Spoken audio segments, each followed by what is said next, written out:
Amigos televidentes, muy buenas noches. Estamos nuevamente con ustedes en el programa Diálogos. Diálogos, programa producido por el Instituto de Estudios de las Culturas Andinas.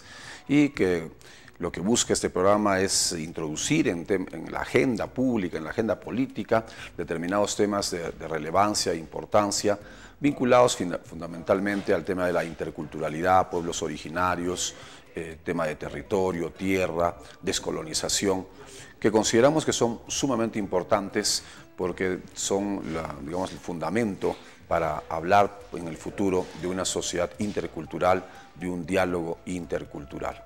Ese siempre es el propósito que nos anima en este programa.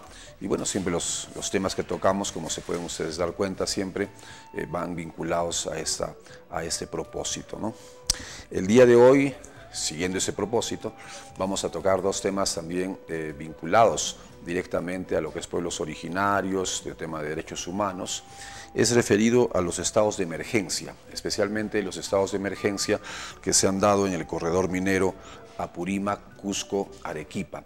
Quizás algunos no conocen esta situación de estados de emergencia y lo vamos a aclarar, lo vamos a conversar sobre este tema. Y en el segundo bloque, en la segunda parte de nuestro programa, vamos a hablar sobre un tema muy importante, muy caro para IDECA, que es la biblioteca, nuestra biblioteca de IDECA, con la cual se está desarrollando una actividad muy pronto y queremos hacer pública esta actividad que se va a hacer y bueno, siempre divulgar la importancia de la biblioteca IDECA y del rico acervo bibliográfico que ella tiene. Así que esos son los dos temas para el día de hoy.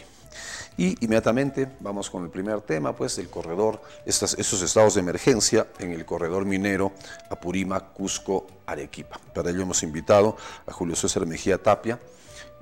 Con él vamos a charlar de este tema. Primero el saludo de Julio César. Julio César, muy buenas noches. Muy buenas noches, estimado Elan.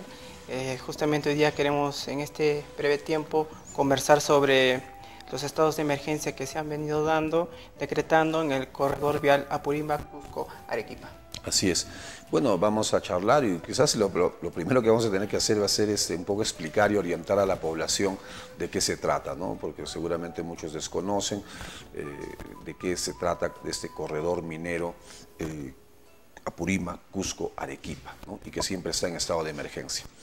Pero para hablar un poco y conocer un poco sobre lo que es un estado de emergencia, el equipo de producción ha preparado un interesante video y los invitamos para que lo podamos ver. ¿Qué te parece si lo vemos, Julio César? Adelante. Entonces, ahí va el video sobre los estados de emergencia. Sí, Amy, gracias. Todavía no sabemos mucho. Todo lo que podemos decir es que los militares no permiten la entrada o salida de nadie del condado. En realidad, aquí es bastante aterrador porque hay oficiales y helicópteros militares que salen de todas las direcciones, aparecen de la nada y no nos informan qué está sucediendo. La comunicación por teléfono celular. ¿Qué es un estado de emergencia? La Constitución del Perú establece la posibilidad de decretar dos formas de régimen de excepción, el estado de emergencia y el estado de sitio. Como su nombre lo indica, esta es una prerrogativa presidencial excepcional. Durante su vigencia se suspende el ejercicio del derecho a la acción de habeas corpus y acción de amparo para una lista predeterminada de derechos constitucionales. El estado de emergencia requiere de una perturbación de la paz o del orden interno, catástrofe o graves circunstancias que afectan la vida de la nación. Para ser decretado, esta evaluación le corresponde al presidente y al Consejo de Ministros. Que declaren estado de emergencia, aquí no hubo ninguna protesta, no hubo convulsión social. Yo creo que esto es una protección a la empresa, solamente es interés económico de la empresa, no es un interés de la población, pero sí están al tanto en cuidar la vía de este corredor minero donde se transporta el mineral. El acuerdo debe establecer el plazo y ámbito geográfico de la aplicación del régimen de excepción. Durante el estado de emergencia, la Constitución deja abierta la posibilidad de suspender o restringir todos o alguno de los siguientes derechos constitucionales. Primero, libertad y seguridades personales. Durante el estado de emergencia, las detenciones pueden ocurrir sin flagrancia o sin mandato judicial. Se suspende el derecho a ser puesto a disposición del juez en 24 horas de efectuada la detención. Las acciones de habeas corpus vinculadas a personas detenidas en relación a los hechos que motivan el estado de emergencia serán declarados improcedentes. Segundo, inviolabilidad de domicilio. Durante el estado de emergencia, las fuerzas policiales y armadas pueden ingresar al domicilio sin mandato judicial o flagrancia. Tercero, libertad de reunión. Se suspende todas las reuniones pacíficas sin armas. Cuarto, libertad de tránsito. Se suspende la libertad de circular en ciertos lugares o ciertos horarios.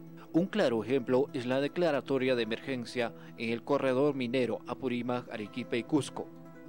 Primero se declaró el estado de emergencia según el decreto número 006-2018-PCM por 30 días calendario, el 10 de enero de 2018. Segundo, el Ejecutivo prorrogó el estado de emergencia por el término de 30 días calendario a partir del 11 de febrero de 2018 en el corredor vial Apurímac-Cusco-Arequipa según el decreto supremo número 015-2018-PCM. Tercero, a partir del 13 de marzo de 2018, otra vez se amplía el estado de emergencia por el término de 30 días calendario, según el Decreto Supremo 025-2018-PCM. Cuarto, a partir del 12 de abril de 2018, según el Decreto Supremo número 037-2018-PCM, el Ejecutivo prorrogó otra vez el estado de emergencia, esta vez por el término de 60 días calendario. Quinto, el último 30 de agosto, el gobierno de Vizcarra declaró por el término de 30 días calendario el estado de emergencia en el corredor vial Apurímac-Cusco-Arequipa. Son 11 meses de estado de emergencia que se vive en este lugar del país. Vivimos atemorizados, rodeados de militares, refieren los pobladores. Son mandar a militares, policías, atropellando psicológicamente más que todo a toda la población. La Policía Nacional Especializada nos está reprimiendo realmente porque ahorita hemos estado saliendo de una asamblea, nos están rodeando policías. No nos dejan hacer nuestra asamblea, no nos dejan para formar así siquiera de alguna cosa, problema que tenemos en nuestro pueblo. El gobierno central, yo pido al Consejo de Ministros, diría que levante ese estado de emergencia que han declarado, zona de emergencia que retire, porque ya no podemos soportar más, porque más está ahí militarizando, policías, no sé de dónde viene, de qué lugar están mandando. Porque para nuestros niños no es normal pues ver militarizado nuestras calles, militarizado nuestras carreteras. El niño a veces se pregunta, ¿qué pasa acá, papá? Que se levante el estado de emergencia pronto, porque Espinal no va a soportar también así otra prórroga. Ha habido 30 días, ahora ya es 60 días. Nosotros pensábamos que el señor Martín Vizcarra iba a hacer lo correcto, iba a ser dialogante.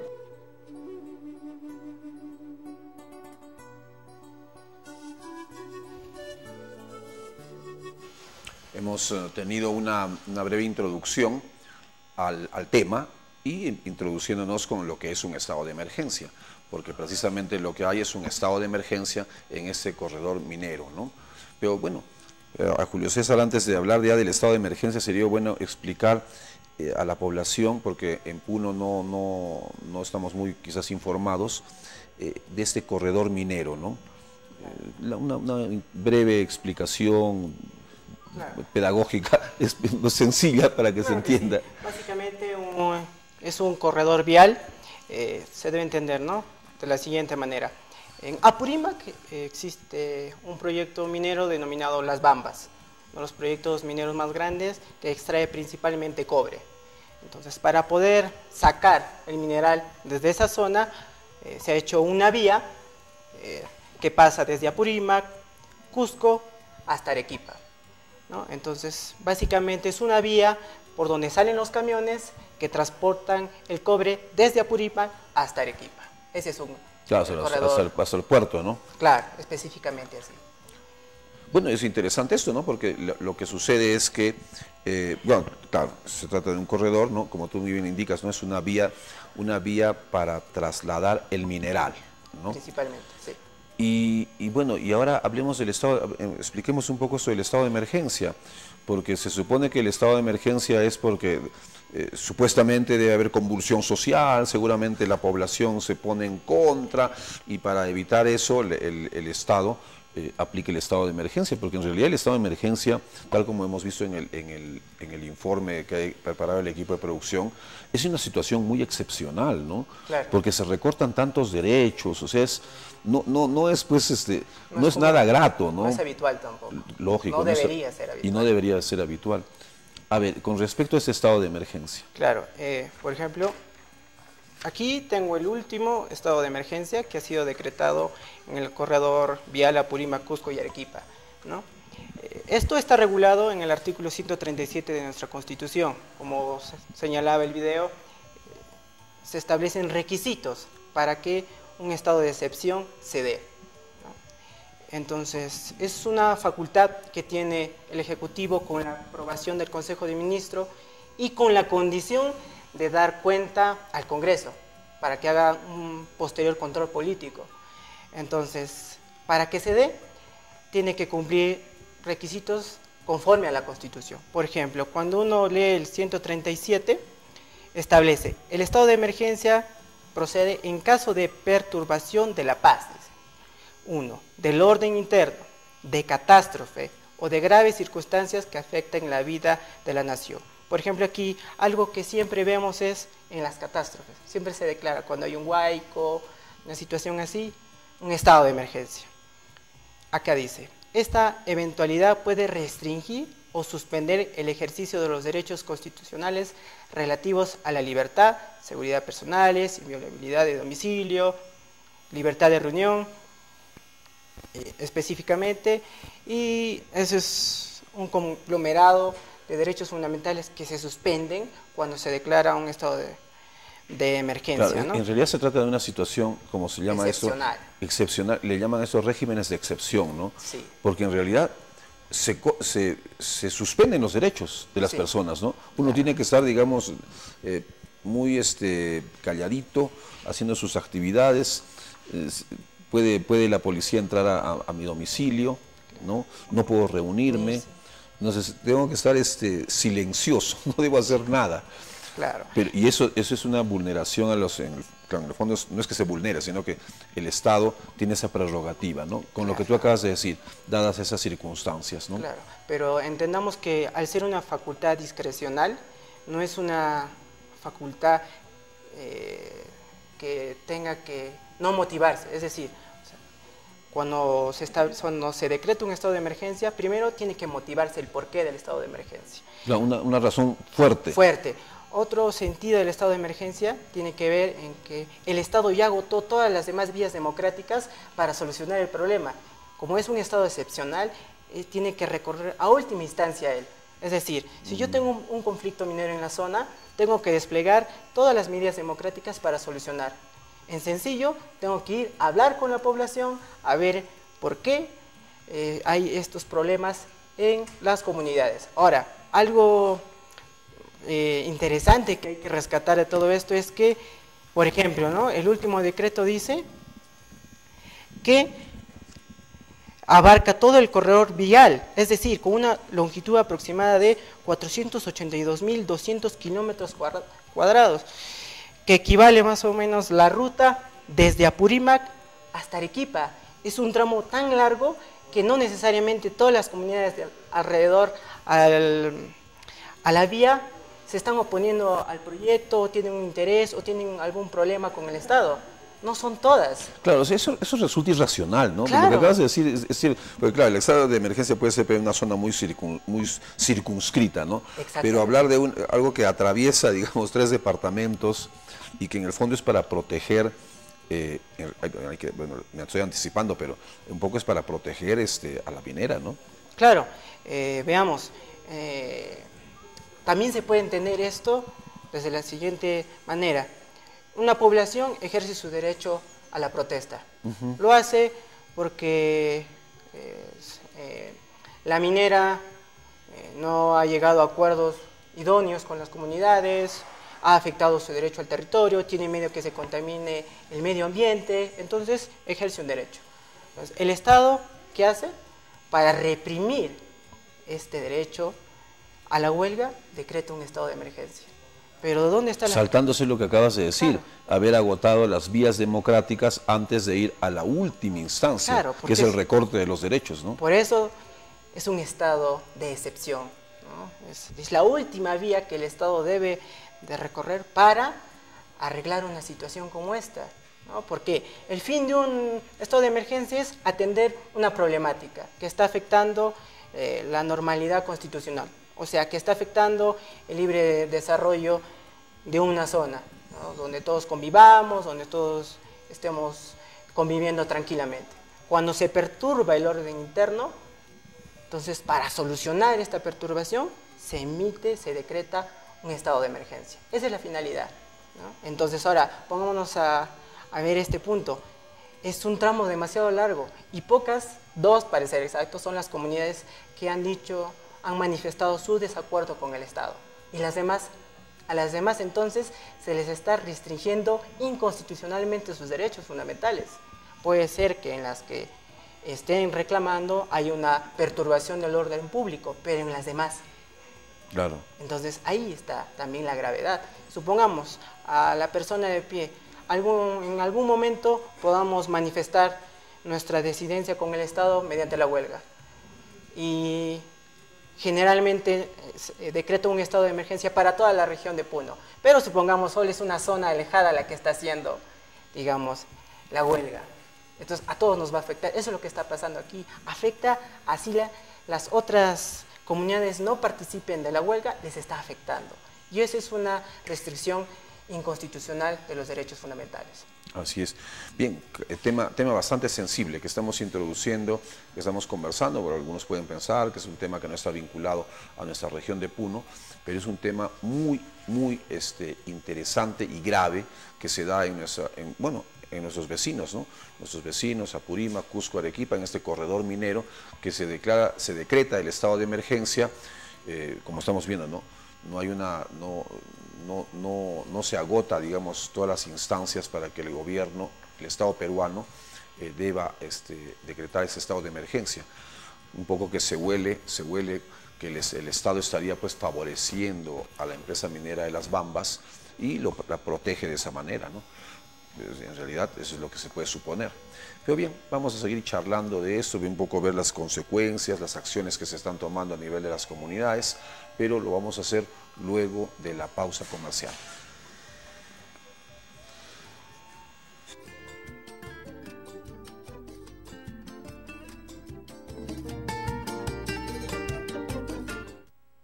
Bien, y seguimos conversando con Julio César Mejía sobre este tema del estado de emergencia en el corredor minero Apurímac, Cusco, Arequipa. Situación bastante grave, que debemos estar informados, ¿no? Como una región cercana a nosotros, el Estado peruano establece un estado de emergencia en un corredor, o sea, no en una zona, un distrito, una provincia, sino establece el estado de emergencia en un hilo de tramo carretero, ¿no? Desde Las Bambas hasta Arequipa, donde ya se exporta el mineral, con la finalidad de proteger a la empresa minera, ¿no?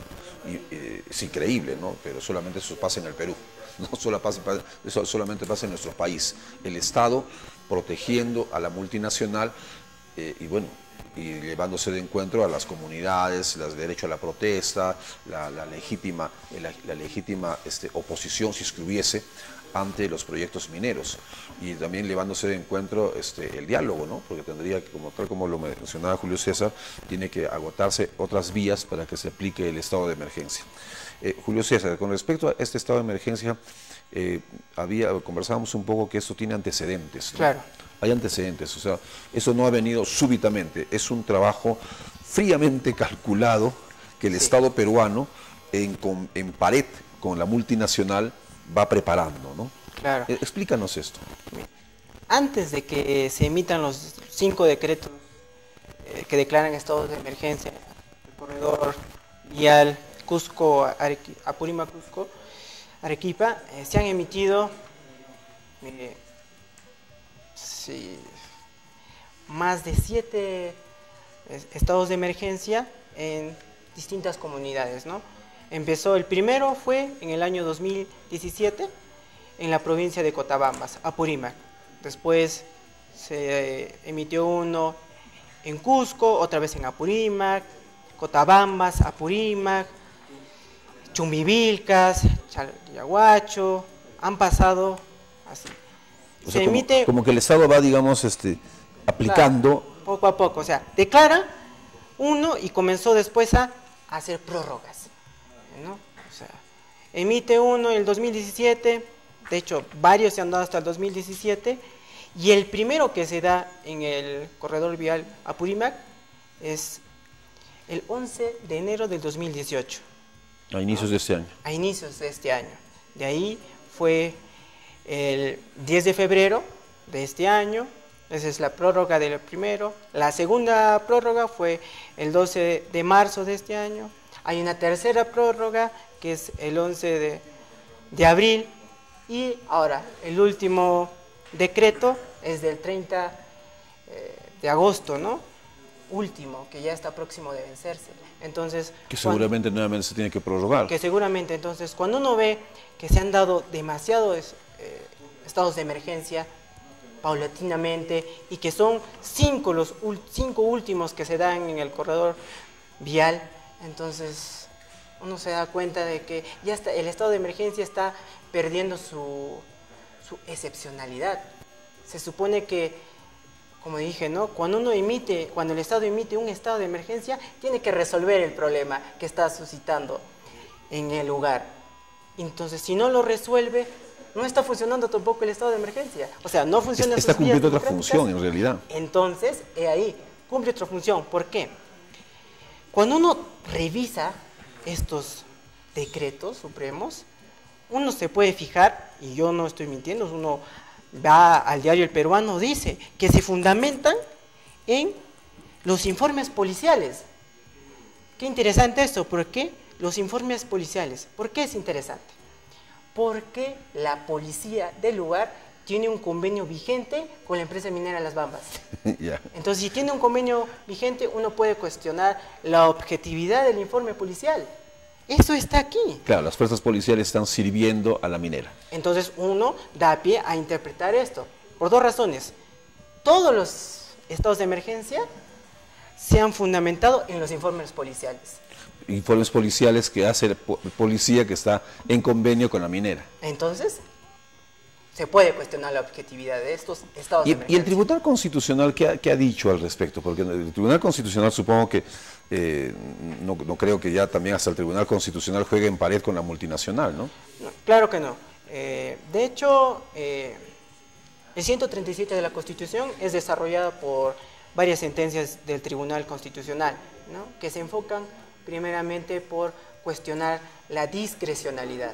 Cuando uno cuestiona la discrecionalidad... O sea, el tribunal cuestiona. Claro, o sea, no ha cuestionado todavía los estados de emergencia, pero recientemente las instituciones de APRODE e IDL han presentado un escrito donde básicamente le están pidiendo al Tribunal Constitucional que se pronuncie al respecto.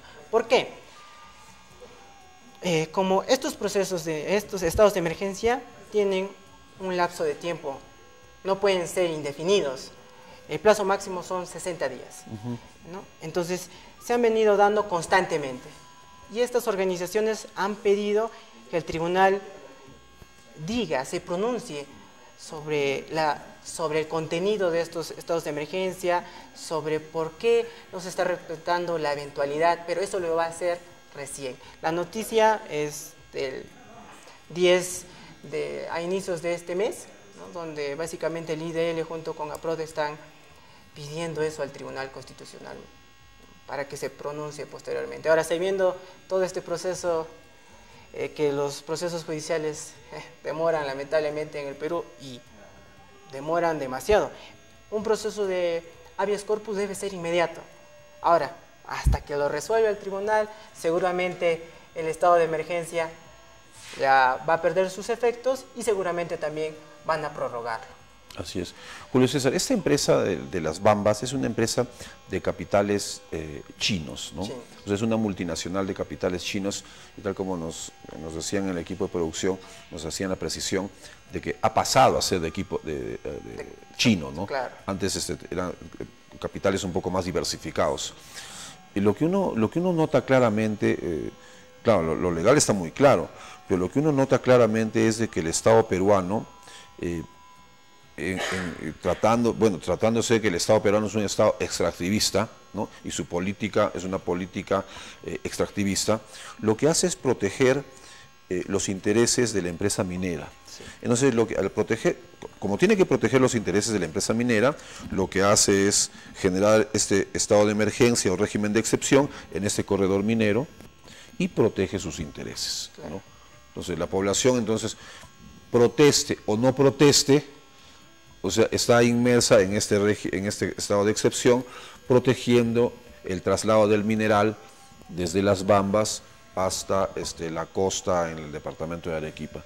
Eso es lo que se ve como una cosa, claro, es así, pero en realidad se están vulnerando derechos, claro, se está pasando a un régimen en el cual el Estado peruano no pareciera que es un Estado peruano, sino un Estado que sirve a la multinacional. Y con lo que tú mencionabas claramente, ¿no? La empresa tiene convenio con la fuerza policial, sí, con la finalidad de que las fuerzas policiales sirvan realmente a la multinacional minera, extractivista, y proteja de seguridad, pues, ¿no? Las fuerzas policiales dan seguridad, ¿no? Claro. Y seguridad ¿ante quién? Enfrentando a la población, ¿no? O sea, parece lo contrario, ¿no? O sea, claro, o sea es la fuerza policial al servicio de la multinacional, enfrentando a la posibilidad de que la población peruana o las comunidades se enfrente contra la multinacional. O sea, hasta el Estado está al servicio, las fuerzas policiales están al servicio de la multinacional. Eso parece absurdo. Claro, de hecho, este tema hace ya un año se dio a conocer que la policía estaba celebrando convenios sistemáticos con varias empresas, dentro de ellas, por supuesto, empresas mineras, por todo el territorio nacional.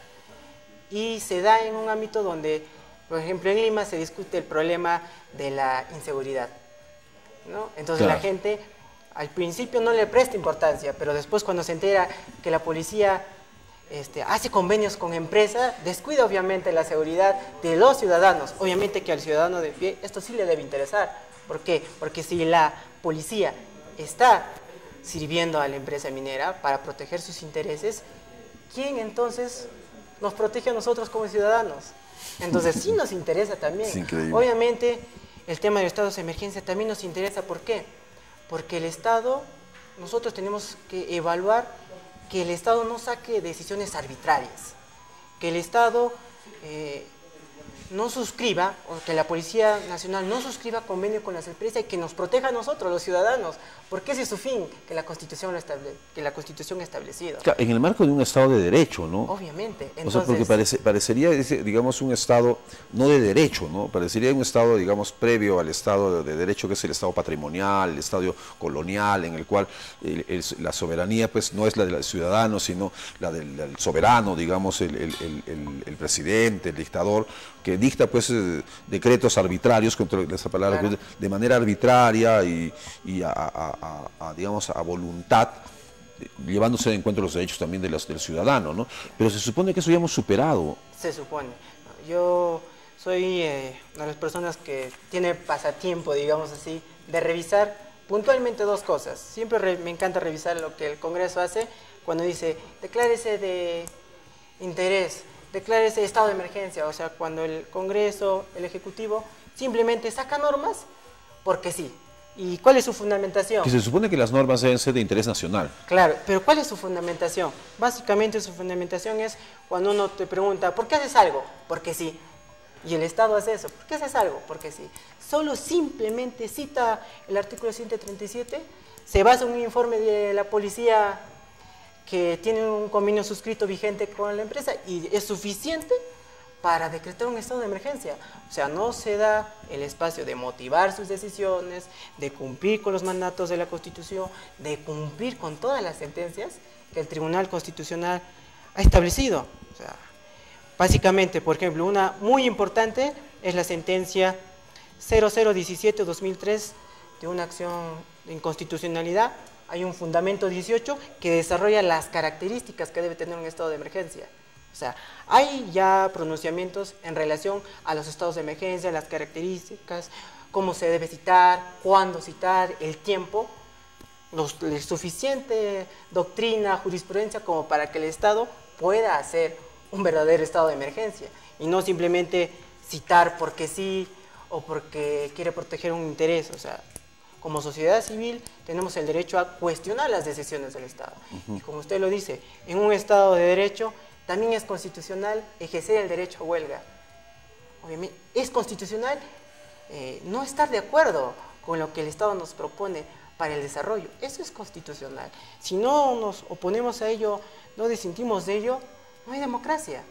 Un pilar de la democracia es no estar de acuerdo. Si no, no generamos ideas y no generamos desarrollo, básicamente. Así. Bueno, te agradezco, Julio César, la conversación.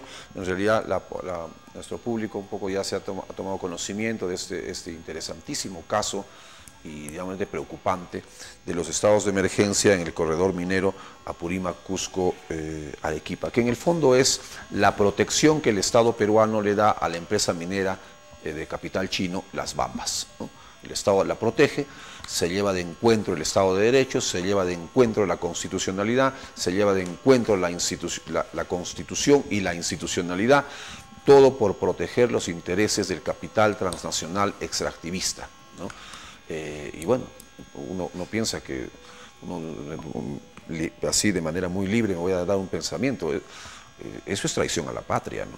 O sea, actuar de manera arbitraria, inconstitucional, protegiendo intereses multinacionales y no a la patria, y haciendo que la policía sirva a la multinacional y no a la población peruana, eso es estar en contra de la patria.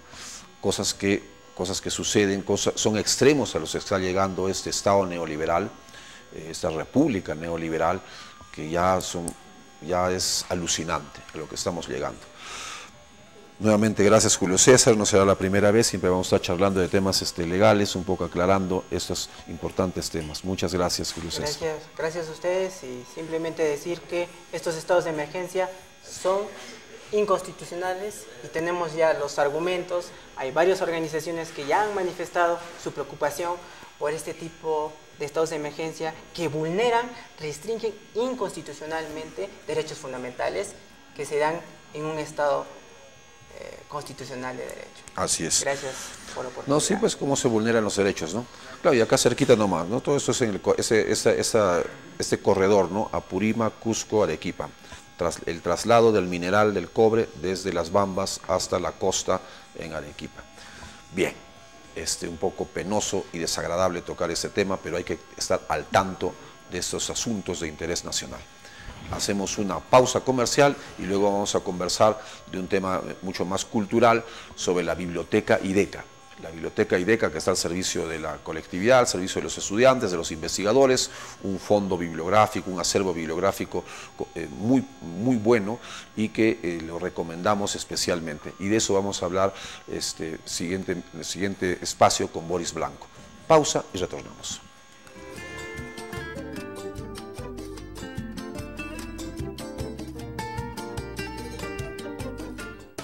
Bien, regresamos con ustedes y en este segundo espacio vamos a conversar sobre la biblioteca de IDECA. Y para eso la charla es con Boris Blanco. Boris es la cabeza, el hombre fuerte de la biblioteca de IDECA. Boris, muy buenas noches. Muy buenas noches, Elan. Muchas gracias por la invitación. Bien, el equipo de producción ha preparado un pequeño tip de la biblioteca. ¿Y qué te parece si lo vemos? Así es, me gustaría. Así que vamos con lo que ha preparado el equipo de producción. Buenas tardes a todas y a todos. Soy Vilma Rocío Almendra Quiguanás. indígena Nasa Misac del suroccidente de Colombia. Las y los invito para que vengan aquí a la Biblioteca IDECA a conocer materiales de ciencias sociales, de ciencias políticas y sobre todo de la lucha de los pueblos indígenas y campesinos. En esta ocasión vamos a tener este libro, Entre la emancipación y la captura, donde pueden ver sobre la lucha de los pueblos indígenas de Colombia desde el pueblo Nasa. Y también los invito a leer Nosotros los Indios, que es la narrativa de la historia de lucha por la tierra del compañero Hugo Blanco Galdos. Bien, ya habíamos visto, estábamos un poco comentando, porque a quien ha entrevistado el equipo de producción es una amiga nuestra que estuvo, ¿no?, en una entrevista que la tuvimos aquí a Almendra.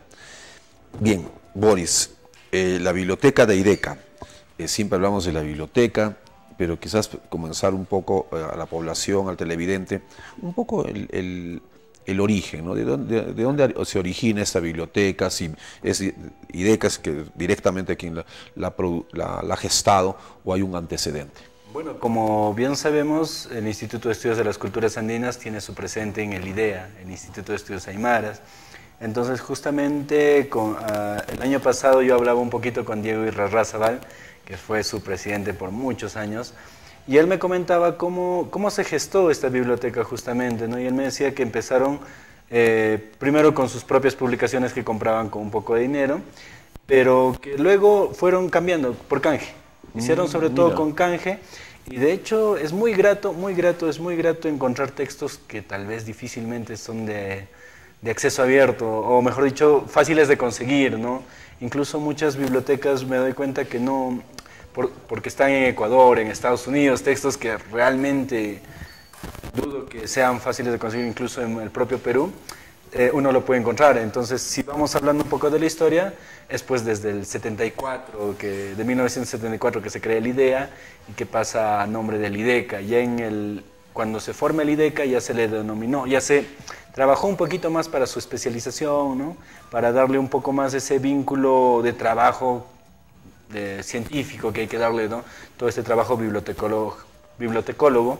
Y bueno, ahora es la biblioteca especializada del Instituto de Estudios de las Culturas Andinas. En cuanto a las publicaciones que mencionabas, es importante eso que tú dices, ¿no? Hay mucho material de estudios de la cultura andina que no está pues digitalizado y no está online, ¿no? Porque a veces se dice, no, todo está en internet. No es así, no está todo en internet. No, incluso, y si hay partecitas, puede haber, y digamos no es confiable inclusive, no se sabe dónde puede haber estos escritos. Lo bueno que hacía el IDEA, porque tenía una parte de lo que es investigación, gestionaba con los propios investigadores, ¿no? Y ellos dejaban sus textos o buscaban y donaban también sus textos. Era una cuestión muy genial. Y aparte, bueno, está el boletín IDEA, que realmente es una revista, un boletín que es muy apreciado, donde han escrito personas o trabajos muy interesantes que, bueno, yo creo que debería trabajarse un poquito más tal vez para reeditarse, porque muy poco se conoce.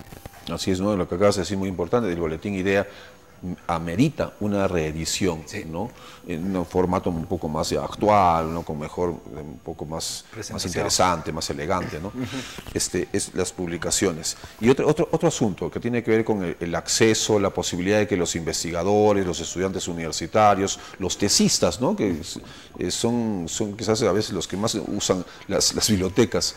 El acceso, Boris. Bueno, el acceso es libre para todos, cualquier interesado. Lo único que tienen que venir a las instalaciones en el Girón Machayata 125, Girón Miguel de Cervantes 125, barrio Machayata, y en donde simplemente con el DNI estamos de acceso abierto, ¿no? Pero eso sí, los textos lamentablemente no salen para afuera. Con tanto nos gustaría prestarles para que puedan leerlo en sus hogares, pero lamentablemente ya hemos pasado experiencias no tan gratas, así que bueno, cuidamos también para que todos puedan disfrutar de su lectura. Sí, no, aparte que eso es una cosa muy habitual, ¿no? O sea, que la lectura se haga en la misma biblioteca, ¿no? Por cuestiones de seguridad, ¿no?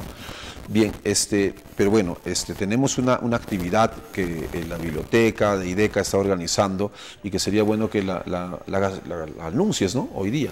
Claro, bueno, como ya hemos ido anunciando en nuestras redes sociales, el jueves 27, ya pasado mañana, estamos realizando nuestra primera biblioteca itinerante en donde vamos a estar en una carpa en las afueras de la puerta principal de la universidad, desde las 10 de la mañana, y allá vamos a llevar muchos textos donde van a poder leerlo ahí. Es una biblioteca itinerante, por eso, ¿no? Y donde no solamente eso, sino que va a estar también mucho del equipo de la institución para tal vez mostrar un poquito de lo que hacemos también, ¿no? Así que todos están invitados, allá no va a haber obviamente ningún costo, y bueno, tal vez vamos a tener algunas sorpresas para el público. O sea, este jueves, bueno, entre 2 días, la biblioteca itinerante, ¿no? Con la finalidad de hacer, bueno, un poco de divulgar, de hacer un poco motivar, ¿no? Exacto. Y un poco regresando a lo que tú mencionabas al principio, hay publicaciones que están en el IDECA que son difícil encontrarlas. Así es. ¿no? Ya sea porque la edición fue corta, o sea, de poco tiraje, o porque en realidad, pues, son cosas, como tú dices, algunos investigadores que dejaron. Quizás poner así unos ejemplitos así para un poco picar el gusto del televidente. A ver, por ejemplo, está el trabajo de Ted Llewellyn, que es un antropólogo estadounidense que en ese tiempo estudió Azoka, ¿no? La parte del lago Aymara, en donde él, muy interesante su trabajo, ve la posición de los adventistas, cuánto terreno están ganando y cómo se ve en la comunidad y los cambios que se dan en la comunidad.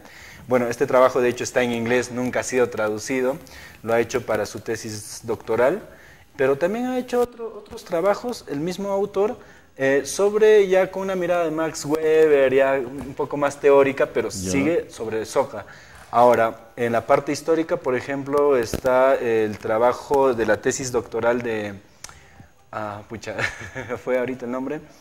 Es muy conocido, que tampoco ha sido traducido. ¿Pero cuál es el tema? De historia de la revolución, justo los levantamientos indígenas de 1900 a 1930. Ya. Chispa, se me fue ahorita el nombre. No, pero bueno, lo importante es el tema, o sea, es un tema sobre rebeliones. Sí, es un tema de rebeliones, donde nunca ha sido, como te digo, ha sido traducido, y de hecho, antes de conocerlo... que también está en inglés. Sí, está en inglés, y eso, o sea, eso nunca se ha publicado, de hecho, es solo una tesis doctoral. Y la tesis está... La tesis sí está, ajá. El autor la dejó en ese entonces a la idea, digamos, ¿no? Claro, lo consiguió la idea, ¿no? Bueno, también está otro trabajo del politólogo estadounidense ¿qué tal? Que tampoco fue traducido su texto. Justamente el historiador José Luis Renique, cuando presentó la batalla por Puno, él mencionaba y decía cómo este texto nunca ha podido ser traducido y la importancia que tiene para los propios puneños. ¿Ya? Y bueno, sería... Pero ese que mencionas, bueno, los autores, bueno, no hay problema, no nos acordamos de los autores, ¿no? Pero la importancia del tema, es un texto politológico, dices, ¿no? Bueno, más que politológico, él trabaja un poco de la realidad social, un trabajo más sociológico, abarca un poco de lo que es la Corpuno en ese momento, en los 60, ¿no? Trabaja un poco de cómo se está viendo a Puno en el desarrollo, ¿no? A nivel nacional, tiene una mirada de Puno, digamos, a nivel nacional, ¿no?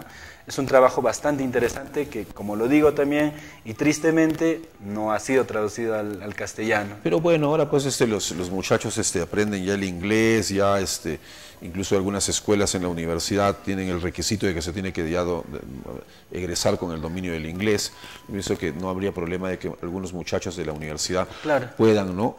Ir a ver a estos, como tú dices, ¿no? Son textos que verdaderamente pues no están, bueno, y si están en las bibliotecas norteamericanas donde se suscitaron esas tesis, ¿no? Claro, y justamente es importante hablar del acceso abierto, del Open Access, ¿no? Que se está dando, que es un proyecto que se está dando, que va de la mano con la tecnología. ¿Por qué? Porque con todo este boom del internet, de las redes, se da el problema, y la misma UNESCO planteó, dice, todos tenemos la necesidad de conocer esa información, ¿no?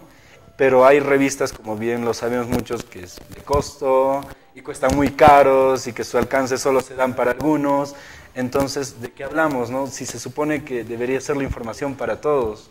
Entonces, ese proyecto, por ejemplo, se está dando mucho en las bibliotecas a nivel mundial, se está trabajando y se está dando apertura a dejar esos trabajos en PDF. Y por eso hablamos del Creative Commons, que va a ser este vinculito, ¿para qué? Para que se pueda reproducir de la forma que se desee, siempre y cuando respetando la autoría también, ¿no? Eso hay que tener en cuenta también. Claro, eso es muy importante, ¿no? Bueno, entonces se trata de la biblioteca de IDECA, que tiene... Y en cuanto a una curiosidad, exactamente, aproximadamente, ¿cuántos volúmenes se tiene de la biblioteca? Tenemos ahorita más de 5.000 ejemplares. 5.000. Entre revistas y textos. Y libros. Ajá, y textos. Y porque también hay alguna partecita pequeña también de tesis. Claro. Bueno, 5.000 es un número, claro, no diremos que es elevado, pero es un número apreciable, ¿no? Apreciable, sí. De hecho, viendo también la calidad de textos que hay, ¿no? Como le decía, o sea, hay textos que sí... Claro, son 5.000, pero 5.000 valiosos. Exacto. ¿no? Porque se puede tener 5.000... 5.000 de mismo ejemplar, ¿no? O 5.000 a veces de textos muy generales, ¿no? Claro. ¿Cómo le llaman esos libros? Por ejemplo, los libros de texto, ¿no?